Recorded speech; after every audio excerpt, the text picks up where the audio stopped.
यह है लाडलापुर, एक ऐसा गांव जहां सोने के बेशुमार झखैर मौजूद थे, लेकिन कभी किसी गैंग की हिम्मत नहीं हुई कि इस गांव पर हमला करे, क्योंकि लाडलापुर पर सिर्फ शाका का राज चलता था। शाका गांव के हर शख्स की इज्जत करता था, मजलूमों का सहारा था, और जब तक शाका मौजूद रहा लाडलापुर महफूज रहा। लेकिन एक खूनी लड़ाई के बाद अचानक शाका गायब हो गया। कई महीने गुजर गए, किसी ने शाका को दोबारा नहीं देखा। कोई कहता था शायद शाका मारा गया है, और कोई कहता शायद शाका जान बचाकर भाग गया होगा।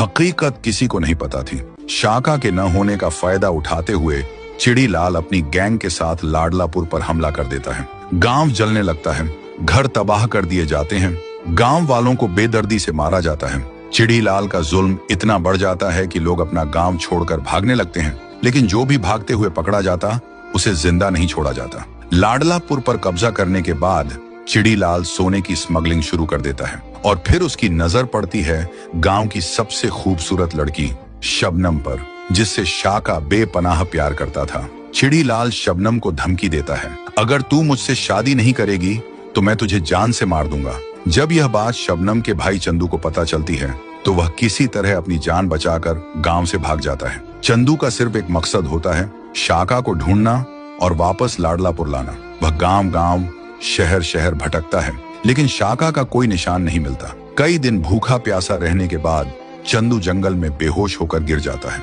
और दूसरी तरफ चिड़ीलाल शबनम से जबरदस्ती शादी की तैयारी कर रहा होता है। तो दोस्तों, अब सवाल यह है, क्या शाका वापस आएगा या फिर लाडलापुर चिड़ीलाल के जुल्म में हमेशा के लिए खत्म हो जाएगा?